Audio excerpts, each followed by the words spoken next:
We're getting to the end of our talk, and I'm kind of sad about it. This has been really great.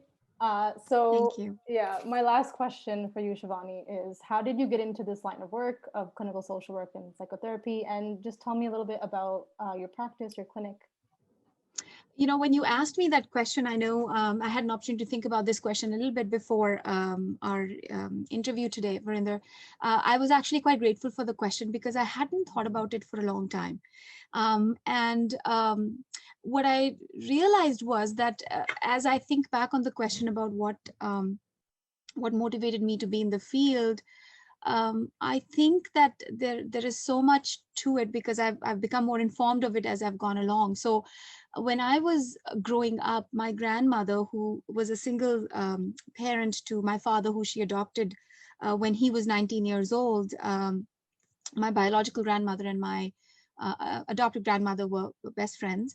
And my father had lost his father during, as I had mentioned earlier, during the independence movement during the partition, and my grandmother took on my father, and we became a family.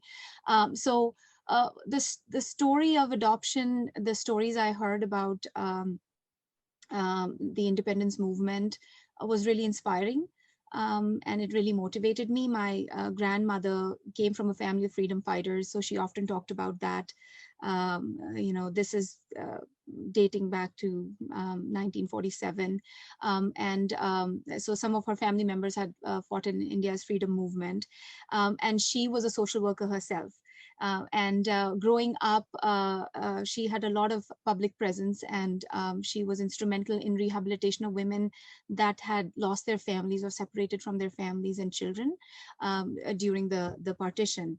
So growing up, there were many, I had an opportunity to meet many women that my grandmother worked with in the rehabilitation centers, and working on reuniting them with their families. So that was a really inspiring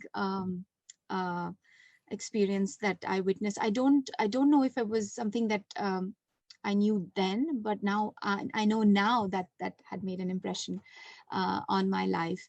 And I also grew up with many family members who had learning disabilities, mental health concerns, loss in the family, and really became quite sensitive to the language that was used growing up in identifying these people. And again, coming from a place of not being informed, many hurtful words can be used that can really injure people and the family members who are differently abled than what fits the norm. Again, that challenges the core belief around how we should be than who we are.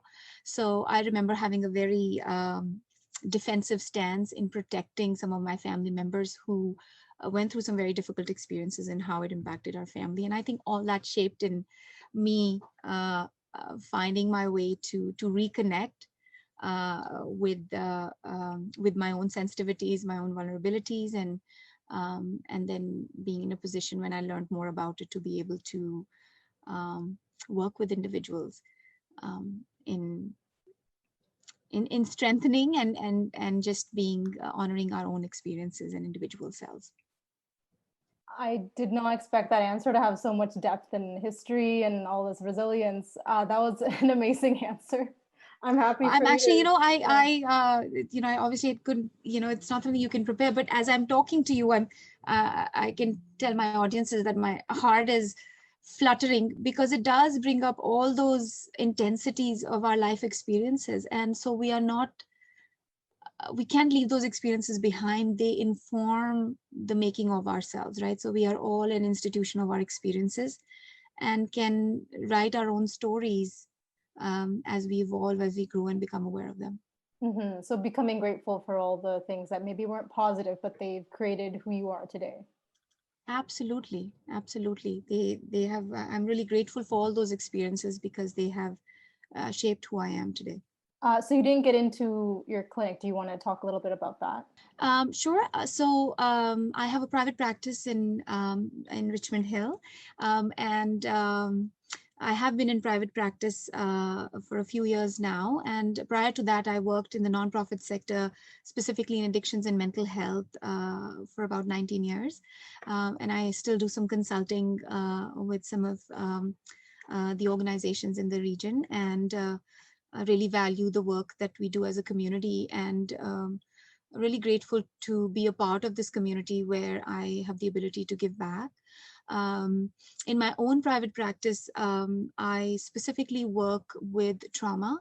So I am certified as an EMDR therapist, and EMDR is a specialty modality that is used to help individuals who have been through traumatic experiences. So it's a kind of exposure therapy. And I also have trained in dialectical behavioral therapy, which really focuses on developing behavioral skills in individuals in helping working through emotional dysregulation and developing skills for distress tolerance. So that's me, and I'm also connected with Youth Speak in many capacities.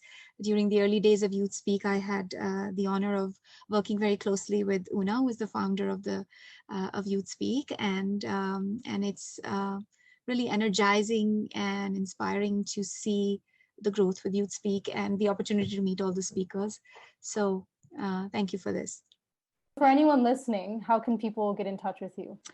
So I'm not very tech savvy, as I was saying to Varinder. So I'm striving for that. But I do have a website. It's oakridgetherapy.com. My contact information is also available there. I'm also on Psychology Today. You can look up Shivani Gupta and find me there. I usually meet with people for a consultation. There's no charge for the consultation to be able to understand their needs, and also for the person who's calling to have a better sense and understand if they think that the services that we provide here at Oak Ridges Therapy Center are suited to what they're looking for. Reaching out is the first step to making a change for yourself. And I encourage everybody to do that when required. Another episode of the Speak Real podcast, sharing one-on-one conversations. We believe that storytelling is the best way to empower youth and give them the platform to find their voices. Presented by Youth Speak. Youth experience, youth voice, youth empowered.